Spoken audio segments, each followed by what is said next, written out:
Federal Drive is presented by GEHA, Government Employees Health Association, proudly providing health and dental benefits to federal employees and their families. Visit GEHA.com. The Defense Department has launched a program to pressure test what it calls sustainable technologies in operational settings. The idea is to discover whether something sustainable also improves performance or reduces costs. It's called Sustainable Technology Evaluation and Demonstration, or STED. Here with the details, the Director of Sustainability and Acquisition, David Asiello. Mr. Asiello, good to have you with us. Thank you, Tom. I'm really glad to be here. Appreciate the invitation. And give us an example, I guess, of the types of contexts that you are testing sustainable materials here. So give us kind of the universe we're operating in. Well, just to give it a little bit of context, sustainability in general, Tom, is something that the department has been embracing for a while now. And really what that means, it's a kind of a mission imperative. If you look at the strategic nature of sustainability in general, we look at it, the vision in the department is to maintain the ability to operate into the future without decline, either in the mission or in the natural man-made systems that support it. And by that, we mean the natural systems would be the air, the land, the water, the energy we need to do our job. And the man-made systems, of course, would be our weapon systems and platforms. And then the people are the ones that operate those. So bringing those all together in a sustainable fashion is a really important objective of the department. Going up more into a tactical nature, we look at, well, what kinds of things can we do? Well, we can procure goods and services that are more sustainable, that enhance mission readiness, are cost-effective, achieve compliance, prevent pollution, ensure availability as things get harder to get because of various restrictions, and minimize impacts to the warfighter, negative impacts. But to do that, we need to test and ensure that these products work. And that's what the program's all about. And you're looking at the types of consumables that might be in operational settings or tactical or combat settings? In some cases, yes. Often, yes. I mean, they're mostly consumables, as you said. They're technologies that typically we can get and utilize in our operations and maintenance activities and in our buildings and other less tactical operations as well. So it's across the board is what we're looking at. Right. And in the military setting, you can't just pick something out of a catalog and say, well, this is sustainable, and just give it to the troops because it's too crucial, that setting, to be able to deploy it without thorough testing?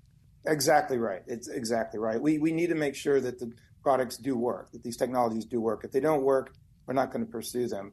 And more often than not, we're finding that the sustainable technologies work just as well, in some cases even better, with a lot of intangible benefits that aren't just about environment and the protection of the warfighter, but enhancing performance. So yes, that's true. And what are typical of the products this particular STED program deals with? Because, the military is looking at grids that are self-sustaining for bases, really big types of strategic types of things, or jets that can run on biofuels and so forth. You're looking at more of the day-to-day type of stuff? Yes, exactly. We have other programs like our CERTIP and ESTCP programs that look at larger types of research and development. What we're trying to do is take things that may be even off the shelf, that have not been proven in a military environment, take them to the warfighter, let them try it out. Let them tell us, does it work? Do they like it? What doesn't work about it? And then try to implement that, and going through the process, which can be time consuming and a little bit labor intensive, to try to get these alternatives into the system so that the warfighter has availability. Well, give us an example of such a product. Oh, well, one that's been really successful recently is a cleaner lubricant and preservative for firearms. It's a bio-based CLP, and it's been tested now for a while at various installations. We worked with the military specification owner at Picatinny Arsenal, who controls and owns that spec. And over time, working with our sister Environmental Security Technology Certification Program, or ESTCP, we were able to validate that these alternatives do work, and even better. And then over time, we were able to change the spec.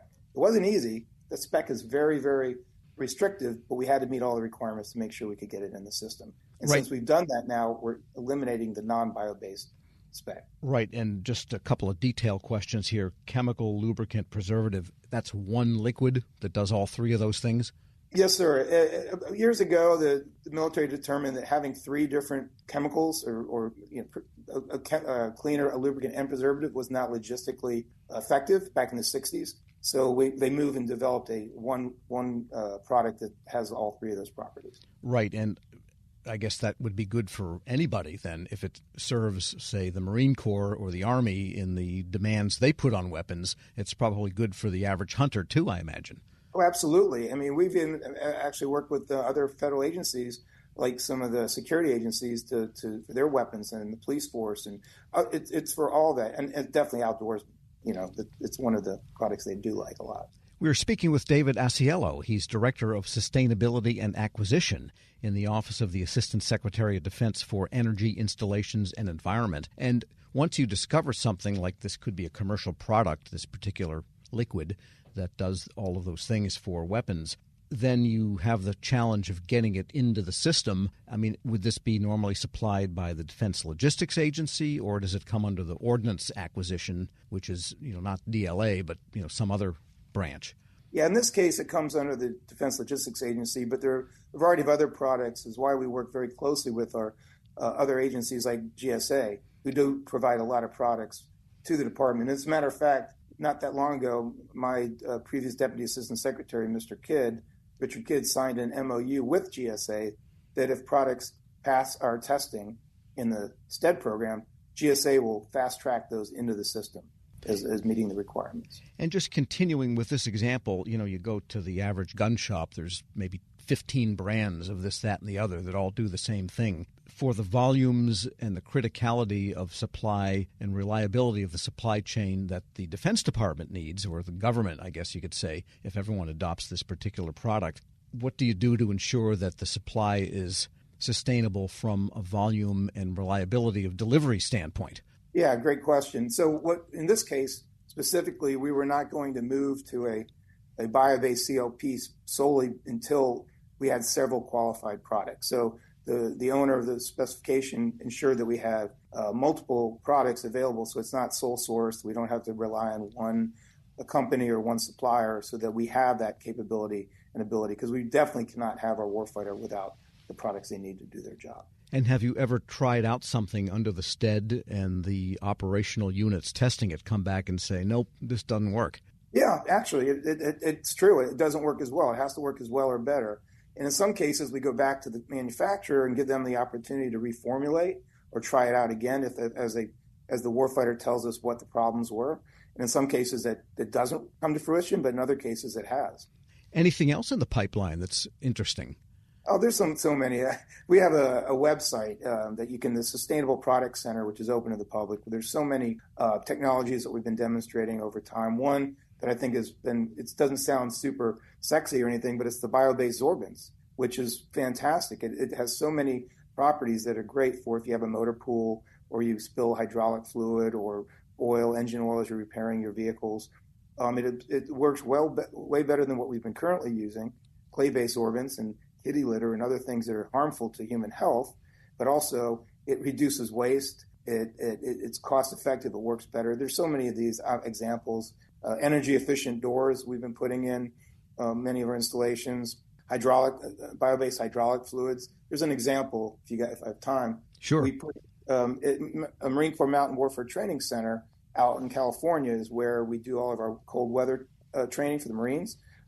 Mountains they have things like snowcats and that they use to ensure that they can do their training. Well, the colonel out there decided he would try the bio-based hydraulic fluid, got certification approval by Caterpillar and John Deere, the manufacturers. Tried it out. There was an accident, a spillage that occurred, and because it was bio-based, and this is in the Cal EPA, it's in a national forest, came in because it was bio-based, they didn't have to shut down their operations, do a long-term cleanup, did a quick surface treat, and they were back to work. And it pays for itself in a couple of years. It's very much more cost-effective. So these are many examples that I could go into way more time than we have to talk about them. Well, it sounds pretty interesting. David Asiello is Director of Sustainability and Acquisition in the Office of the Assistant Secretary of Defense for Energy, Installations, and Environment. Thanks so much for joining me. Yes, sir. Thank you very much for having me. And we'll post this interview along with a link to more information about the STED program at federalnewsnetwork.com/Federal Drive. Subscribe to the Federal Drive wherever you get your podcasts.